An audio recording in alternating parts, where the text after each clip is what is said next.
Good morning students. आज हम आप लोगों को अब बताएंगे कि वास्तविक संख्याओं में संख्याओं की अपरिमेयता के प्रमाण। ठीक है, यानी कि कोई संख्या अपरिमेय है तो उसको हम सिद्ध करेंगे। ठीक है, तो उसमें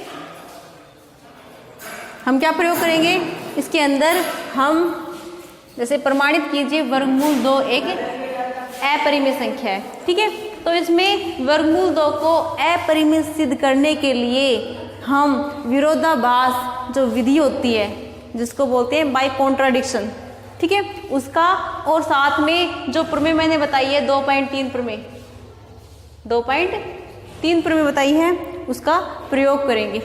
ठीक है, तो इनका दोनों का प्रयोग करके हम सिद्ध करेंगे कि वर्गमूल 2 एक अपरिमेय संख्या है।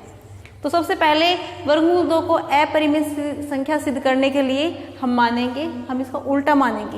ये अपरिमेय सिद्ध करना है, हम मानेंगे माना √2 है वो एक रैशनल नंबर है, यानी कि परिमेय संख्या है। यहाँ पे लिखेंगे हम माना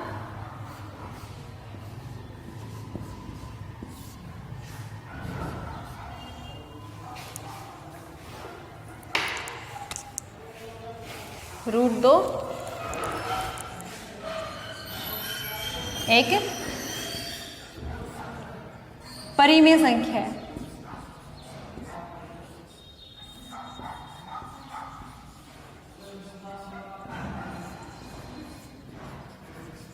ठीक है, और परिमेय संख्या क्या होती है हम जानते हैं। जिस संख्या को हम P/Q के रूप में लिख सकते हैं उसे हम परिमेय संख्या कहते हैं। ठीक है, तो यहाँ पे जो √2 है उसको भी P/Q के रूप में लिख सकते हैं। ठीक है, तो यहाँ पे लिखेंगे कि जो √2 है √2 है वो A/B के बराबर। ठीक है, P/Q भी लिख सकते हैं हम यहाँ पे। ठीक है, जहाँ पे A और B कैसे हैं संख्याएं हैं, ये इंटीजर्स है, कोई भी परिमेय संख्या है। ठीक है, यहाँ पे लिखेंगे जहाँ A और B क्या है, पूर्णांक संख्या है।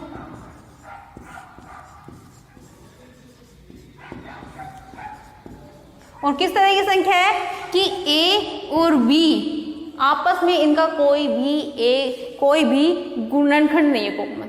ठीक है, उसको बोलते हैं सहभाज्य। A और B क्या है अभाज्य संख्या, यानी कि हम बोलते हैं को प्राइम नंबर। ठीक है, यानी कि इनका आपस में कोई भी उभयनिष्ठ गुणनखंड नहीं है। इसके बाद इसका मतलब ये है कि दोनों संख्याएं A और B किसी भी इन दोनों का कोई भी एक कॉमन फैक्टर नहीं है। ठीक है, गुणनखंड इसके बहुत सारे हो सकते हैं लेकिन आपस में किसी भी एक पाड़े से आपस में ये कटते नहीं है। इस चीज को हमने माना है कि √2 है वो कैसी संख्या है, एक परिमेय संख्या है। परिमेय संख्या है तो इसको हम P/Q के रूप में लिख सकते हैं। कहाँ P/Q को मैंने A/B के रूप में क्यों लिखा, यहाँ पे अगर P/Q आपस में किसी पाड़े पे कटते हैं तो कटने के बाद A और B के रूप में इस तरह से है जहाँ पे A और B सह अभाज्य संख्या है, यानी को प्राइम नंबर्स है, या इनका आपस में कोई भी उभयनिष्ठ गुणनखंड नहीं है। ठीक है, अब यहाँ पे देखो B भाग हो रहा है, इधर आके इससे गुणा हो जाएगा, यानी कि हमारे पास आ जाएगा A बराबर B √2। B को हमने √2 से गुणा किया तो B √2 आ गया। ठीक है, अब देखो A बराबर B √2 है, एक पूर्णांक संख्या है, धनात्मक पूर्णांक संख्या है, देखो पूर्णांक है। ठीक है, अब यहाँ पे अगर इसका वर्ग करते हैं हम दोनों तरफ वर्ग करने पर तो हमारे पास क्या जाता है, A का वर्ग बराबर B √2 का वर्ग, यानी कि हमारे पास ये आ जाएगा A² बराबर B² गुणा 2, यानी इसको हम लिख सकते हैं 2B², यानी कि हमारे पास आ गया A² बराबर 2B²। अब देखो हमारे पास यहाँ पे जो प्रमेय थी 2.3 प्रमेय 2.3, इसमें मैंने आप लोगों को बताया था कि यदि a एक धनात्मक पूर्णांक संख्या है और p एक अभाज्य संख्या है। अगर p a स्क्वायर को भाग करता है, यानी a p स्क्वायर को डिवाइड कर रहा है, तो p a स्क्वायर को डिवाइड कर रहा है तो p a को भी डिवाइड करेगा। वही बात यहाँ पे लेंगे, यहाँ पे इसको मानेंगे समीकरण नंबर 1। ठीक है, इसके अंदर देखो 2 a स्क्वायर बराबर है 2b स्क्वायर, यानी कि इस a स्क्वायर के गुणनखंड में 2b आया हुआ है, 2 गुणा b स्क्वायर, यानी कि 2 है वो a का एक गुणनखंड है, यानी कि 2 a स्क्वायर को विभाजित कर रहा है। तो यहाँ पे लिखेंगे प्रमेय 2.3, प्रमेय 2.3 से यदि 2 a स्क्वायर को विभाजित करता है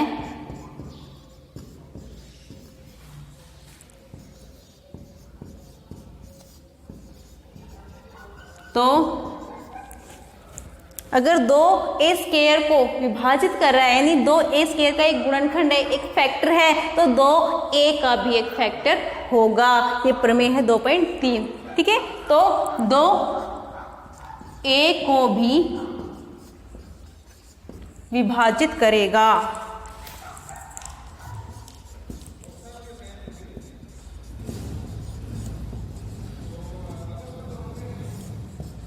ठीक है, यानी कि जो गुणनखंड करेंगे, एक धनात्मक पूर्णांक है तो उसके गुणनखंड में 2 जरूर होगा, यानी कि अगर 2 इसका गुणनखंड है 2 को विभाजित करेगा तो एक किस रूप में लिखा जा सकता है, 2 गुणा c कोई भी अन्य पूर्णांक संख्या है, क्योंकि 2 का एक फैक्टर है 2, इसलिए हम इसको इस रूप में लिख सकते हैं, इसको 2c भी कह सकते हैं, यानी a बराबर 2c रखेंगे क्योंकि 2 a को भी विभाजित कर रहा है। अब यहाँ पे a बराबर 2c है तो a स्क्वायर बराबर क्या हो जाएगा, यह आ जाएगा 2 दूनी 4c स्क्वायर, इसको मानेंगे समीकरण नंबर 2। ठीक है, अब समीकरण 2 में a स्क्वायर बराबर क्या है, 4c है, और a पहले समीकरण में देखो a स्क्वायर बराबर 2b स्क्वायर है, तो यहाँ पे a स्क्वायर की जगह 4c स्क्वायर मान रख देंगे। तो यहाँ पे लिखेंगे समीकरण 2 का मान समीकरण 1 में रखने पर। ठीक है, समीकरण 1 क्या है, a स्क्वायर बराबर 2b स्क्वायर, और ये किसके बराबर आ जाएगा, 4c स्क्वायर के बराबर है। ये भी एक a स्क्वायर के बराबर है, ये भी a स्क्वायर के बराबर है, ये दोनों बराबर हो जाएगा ना। तो यहाँ से देखो अपने को क्या प्राप्त हुआ है, 2b स्क्वायर बराबर 4c स्क्वायर, यानी कि b स्क्वायर 2 इधर गुणा हो रहा है, इधर जाके भाग हो जाएगा। ठीक है, तो ये हमारे पास आ जाएगा 2b स्क्वायर बराबर 4c स्क्वायर, यानी b स्क्वायर बराबर 2c स्क्वायर। अब यहाँ पे दोबारा से देखो b स्क्वायर बराबर 2c स्क्वायर, b भी एक पूर्णांक संख्या है। ठीक है, तो यहाँ पे 2b स्क्वायर के गुणनखंड है 2 गुणा c स्क्वायर, यानी कि यहाँ पे 2 भी b स्क्वायर को विभाजित कर रहा है, b स्क्वायर का एक गुणनखंड है। ठीक है, और गुणनखंड है, यानी कि यहाँ पे फिर से हम प्रमेय लगाएंगे 2.3, प्रमेय 2.3 से अगर 2b स्क्वायर का एक गुणनखंड है, यानी b स्क्वायर को विभाजित करता है तो 2b को भी विभाजित करेगा। यह बात यहाँ पे लिखेंगे, आते हैं यहाँ पे जो 2 है, 2b स्क्वायर को विभाजित, यहाँ पे लिखना प्रमेय 2.3 से आता है, प्रमेय 2.3 से 2b स्क्वायर को विभाजित करता है तो 2b को भी विभाजित करेगा।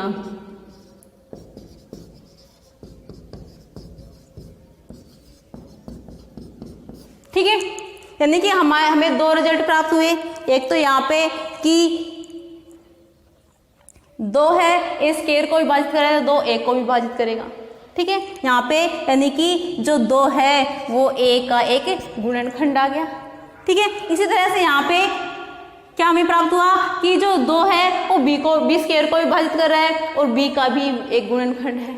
ठीक है, तो 2b का भी एक गुणनखंड आ गया। यहाँ पर हमें जो प्राप्त हुए, हमें जो हमें परिणाम मिले हैं, इससे हमें यह आभास होता है, हमारे सामने कॉन्ट्राडिक्शन, एक विरोधाभास की स्थिति पैदा हो रही है कि a b क्या थे, ये सहअभाज्य संख्याएं थी। सहअभाज्य संख्या का मतलब होता है कि इनका आपस में कोई भी उभयनिष्ठ गुणनखंड नहीं था, यानी कि इनका क्या है, उभयनिष्ठ गुणनखंड नहीं है, उभयनिष्ठ गुणनखंड नहीं है। लेकिन हमारे पास हमें 2 परिणाम प्राप्त हुए, दोनों में a और b का उभयनिष्ठ गुणनखंड कितना आया है, 2 आया है। कॉन्ट्राडिक्शन है। ठीक है, अतः हमें दोनों परिणामों से जो 2 परिणाम प्राप्त हुए ना, अतः हमें दोनों परिणामों से किस चीज की स्थिति आ रही है, विरोधाभास की स्थिति होती है। विरोधाभास की स्थिति पैदा होती है या आ रही है। ठीक है ना, और विरोधाभास हो रहा है तो इसका मतलब जो हमने कल्पना की क्या की थी कि माना √2 एक अपरिमेय संख्या है, वो गलत है, यानी कि √2 एक परिमेय संख्या नहीं है, √2 एक अपरिमेय संख्या है।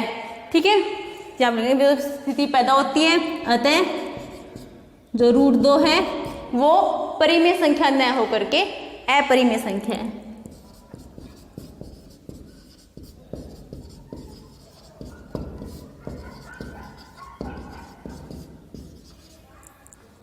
अपरिमेय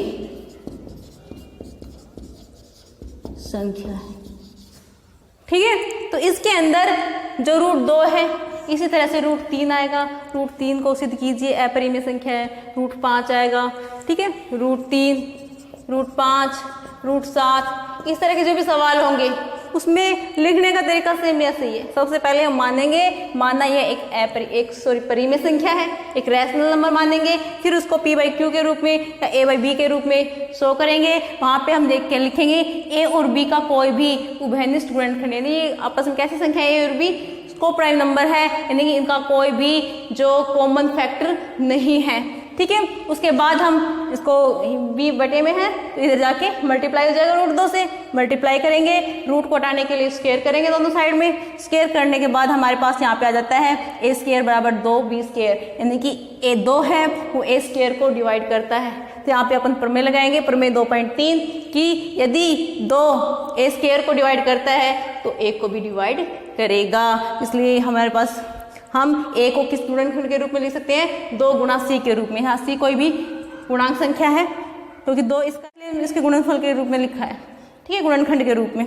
ठीक है, ये मान हम a का स्क्वायर करेंगे तो यहाँ पे आ जाएगा 4ac²। ये मान हम समीकरण 1 में रख देंगे तो हमारे पास ये मान आ जाएगा 2b² बराबर 4c², ये माना जाएगा। फिर इसके बाद हमने 2 को डिवाइड कर दिया, हमारे पास आ गया b² बराबर 2c²। अब यहाँ पे भी वही स्थिति पैदा हो गई जो हमें पहले हुई थी कि यहाँ पे 2 है वो b² को डिवाइड कर रहा है, इसका एक गुणनखंड है। ठीक है, यानी कि b² को डिवाइड कर रहा है। यहाँ पे 2c² इसको पूरे भाग कर रहा है, इसका मतलब 2b इसका क्या है, गुणनखंड है, यानी कि 2 इसको पूरा भाग कर रहा है और विभाजित कर रहा है। 2 b² को विभाजित करता है तो 2b को भी विभाजित करेगा। ये प्रमेय है, प्रमेय 2.3 से। इसलिए हमारे सामने एक कॉन्ट्राडिक्शन आ गई कि 2 है वो b और a, इन दोनों का क्या है, एक कॉमन फैक्टर आ गया। ठीक है, तो इस कॉन्ट्राडिक्शन से हम मानेंगे कि हमने जो कल्पना की थी, जब हमने माना था कि √2 एक परिमेय संख्या है, वो गलत है। ठीक है, अगर आप लोगों को ये प्रमेय समझ में आई है तो वीडियो को लाइक करें और शेयर करें। अगर पहली बार आप मेरा चैनल देख रहे हैं तो मेरे चैनल को सब्सक्राइब करना न भूलें। Thank you.